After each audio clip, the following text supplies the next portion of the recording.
This year marks the 250th anniversary of the United States Army, a legacy born in turmoil, uncertainty, and nearly insurmountable odds. 2.5 centuries ago, thousands of citizen soldiers answered freedom's call.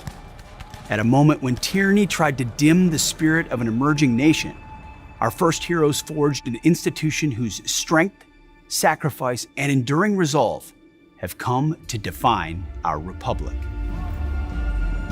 The Army's story begins in the spring of 1775.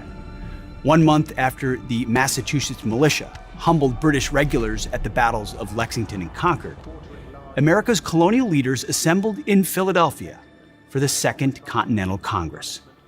The meeting had been called to address long-standing grievances with Britain's imperial government. But the recent bloodshed at Lexington and Concord fundamentally changed the purpose of the gathering. Until then, many colonists had hoped for reconciliation with their mother country. It was increasingly clear that freedom would not be possible without war. The reasons for a united resistance were growing. Among other offenses, the British Parliament had earlier passed the Intolerable Acts, which had closed the port of Boston to all trade, forced colonists to house and feed British soldiers, and restricted the colonists' right to public assembly, allowed British officials to be tried in England instead of the colonies, and effectively put Massachusetts under martial law. In April of 1775, they fired on American colonists. By the end of May 1775, Patriot leaders were calling up militia in all 13 colonies. They stockpiled guns, ammunition, artillery, and military supplies. Some militia units drilled every day. The battles of Lexington and Concord proved that Minutemen could push back British forces. Those early battles also proved that the colonies needed a united fighting force with a clear chain of command. Mindful of the perilous road ahead, the delegates to the Second Continental Congress debated establishing an army. Letters from citizens in Massachusetts were read aloud before the assembly, recounting British acts of tyranny and calling neighboring colonies for assistance.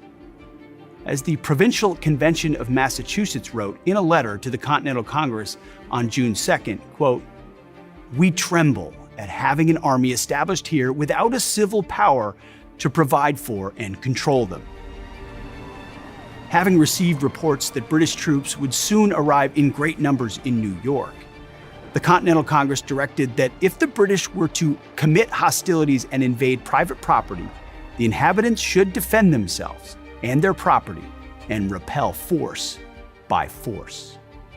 Ultimately, the delegates decided they had only one path forward. It was time to create a national army.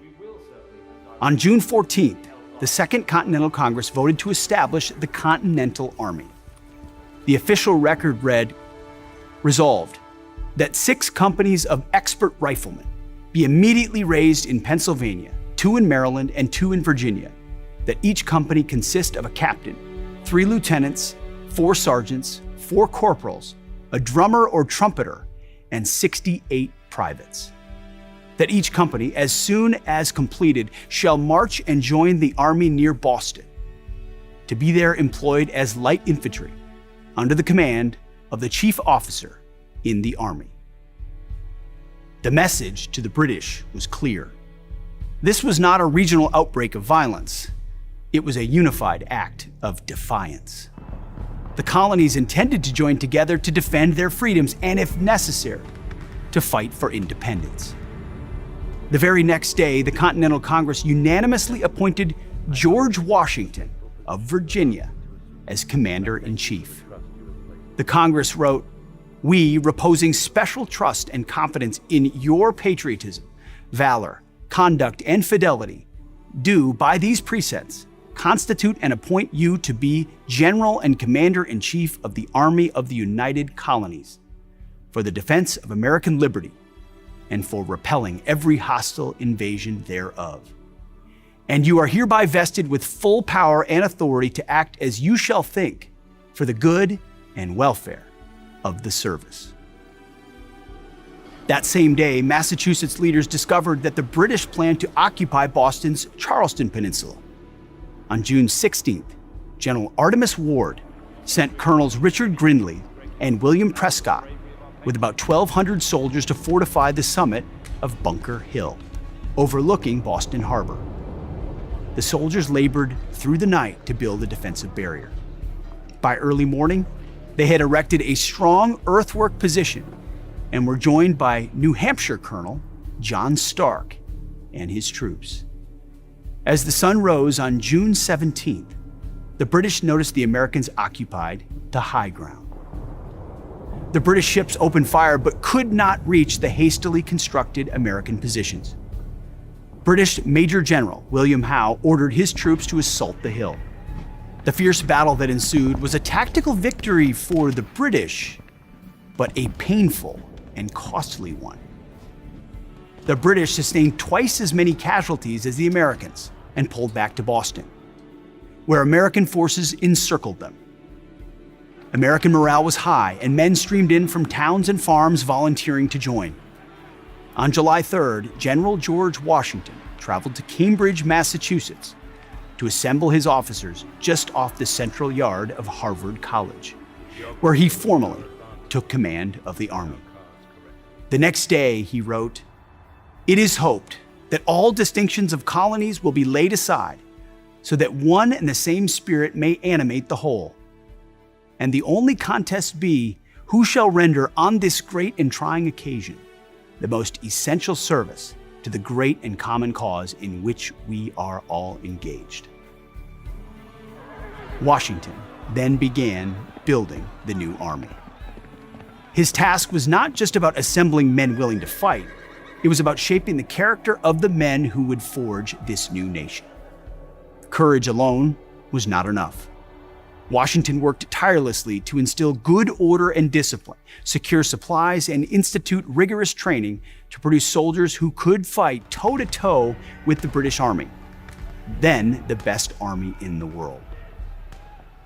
Washington wrote, "Discipline is the soul of an army. It makes small numbers formidable, procures success to the weak, and esteem to all." As the army took shape, each battle told a story of audacity and sacrifice. Washington won his first victory at Boston in 1776, but suffered heavily at Quebec. When the British returned that year to New York in full force, the army fought doggedly from Long Island to New Jersey. Washington's army suffered heavy casualties, but never giving up. With winter setting in, General Washington did the unthinkable. The bold Christmas night crossing of the Delaware River in a blizzard, and the subsequent victories at Trenton and Princeton turned the tide of the Revolution and proved to the world the unbreakable spirit of the American patriot.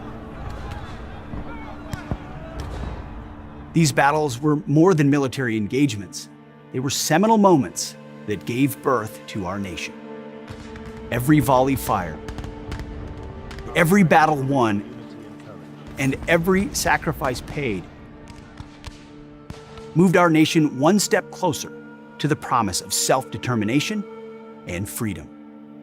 Today, as we celebrate 250 years of the United States Army, we remember that the greatest victory ever for liberty, sovereignty, and independence was won by ordinary people.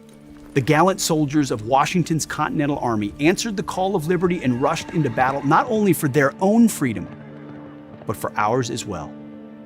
Their story defines us all. It tells us what we stand for and who we are as a nation, born through the sacrifice of our first heroes who gave their lives for the greatest experiment in self-government the world has ever known.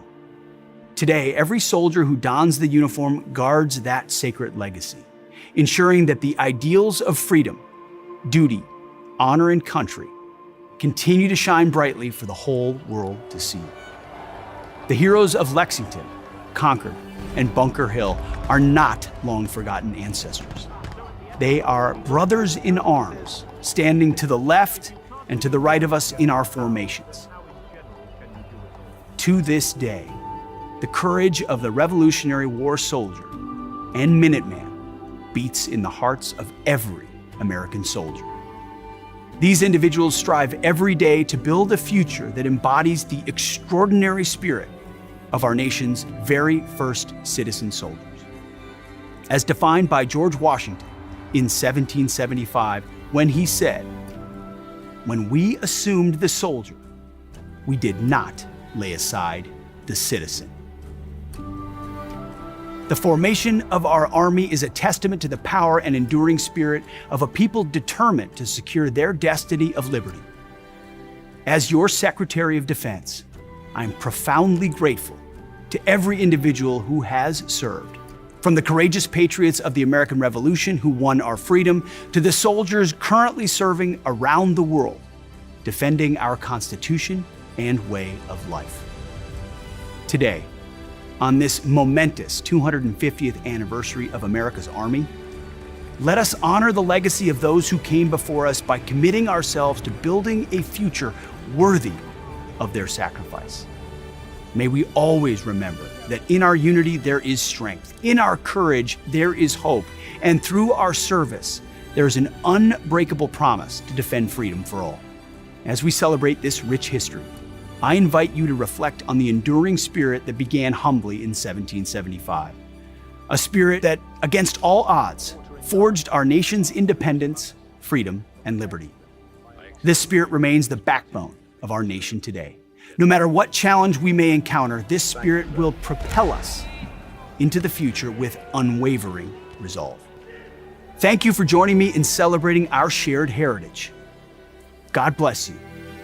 God bless the United States Army. Godspeed to our warriors. And God bless America.